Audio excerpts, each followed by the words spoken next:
స్వర్గీయ ఆలపాటి సుబ్బారాయుడు గారు, శ్రీమతి వెంకయ్యమ్మ గారి యొక్క దాతృత్వంతో ఏర్పడిన ఈ సుబ్బరాయ సత్రం కానీ, అలాగే ఏఎస్ఎం కాలేజీ కావచ్చు, గర్ల్స్ హై స్కూల్ కావచ్చు, ఇవన్నీ కూడా ఈ ప్రాంతంలో ఉన్న ప్రజల యొక్క అవసరాలను దృష్టిలో పెట్టుకొని ఇప్పుడు 1937వ సంవత్సరంలో దీన్ని ఏర్పాటు చేయడం జరిగింది. తదనంతరం వారి మరణం తర్వాత ఆలపాటి చలపతిరావు గారు, ఆయన మా తండ్రి గారికి అత్యంత సన్నిహితుడు, ఇద్దరు చాలా కలిసి దగ్గరగా ఉండేవాడు, మేమందరం పిల్లలుగా ఉన్నాం అప్పుడు. మరి వారు తర్వాత దీన్ని అభివృద్ధి చేయడం జరిగింది. ఏ దాతృత్వంతో అయితే మన సుబ్బరాయుడు గారు దీన్ని ఏర్పాటు చేశారో దాన్ని మరింత విస్తృతంగా ఈ ప్రాంతంలో ఉన్న పరిసర ప్రజానీకానికి అందజేసే విధంగా చలపతిరావు గారు విశేషమైన కృషి చేయడం జరిగింది.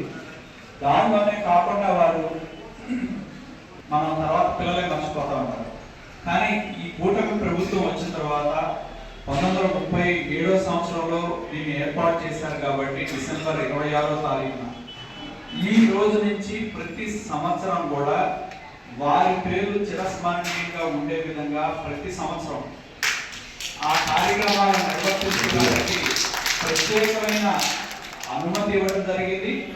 దాన్ని కాబట్టి ఈ రోజు నుంచి ప్రతి సంవత్సరం కూడా ఆలపాటి సుబ్బరాయుడు గారు, వెంకయ్యమ్మ గారు, ఆలపాటి చలపతిరావు గారి యొక్క వారిని స్మరించుకుంటూ ప్రతి సంవత్సరం కూడా ఈ సంవత్సరం నుంచి వారి పేర్లు మీద ఈ సత్రం నుంచి వచ్చిన ఆదాయంలో ఇటువంటి కార్యక్రమాలు చేసే విధంగా ఈ ప్రభుత్వం నిర్ణయం తీసుకోవడం జరిగిందని చెప్పి నేను తెలియజేస్తా ఉన్నా.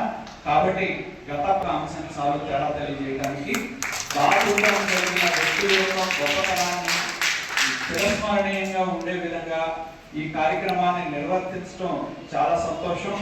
అది ఈ రోజు నుండి ప్రారంభం కావడం మనస్ఫూర్తిగా నేను అభినందన తెలియజేస్తాను. అలాగే నేను ప్రత్యేకించి ఈఓ గారికి కూడా అభినందన తెలియజేస్తా ఉన్నా.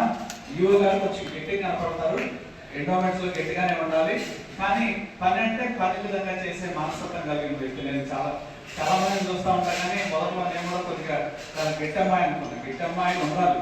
కాబట్టి ఈఓ గారిని కూడా ఒక మంచి కార్యక్రమాన్ని సత్రం తరఫున తీసుకుని పెద్దవాళ్ళు దానం ఇచ్చిన వాళ్ళ యొక్క పేరు ప్రతి సంవత్సరం స్మరించుకునే విధంగా చేసినందుకు, దానిలో మీరు ఇక్కడ ఈవోగా ఉండగా స్టార్ట్ చేస్తున్నందుకు వారికి కూడా ప్రత్యేకమైన కృతజ్ఞతలు తెలియజేస్తూ చౌదరి గారికి ఉన్న అనుబంధాన్ని గుర్తు చేసుకుంటూ ఈరోజు నా చేతుల మీదుగా ఈ కార్యక్రమాన్ని ప్రారంభించడం చాలా సంతోషం అని చెప్పి తెలియజేస్తూ, వారికి ఎయిడెడ్ కాలేజీలు కంటిన్యూ చేయాలి, పోస్టులు ఇవ్వాలి అంటే ఆ స్థలాలు రాసి ఇవ్వమని అడిగారు.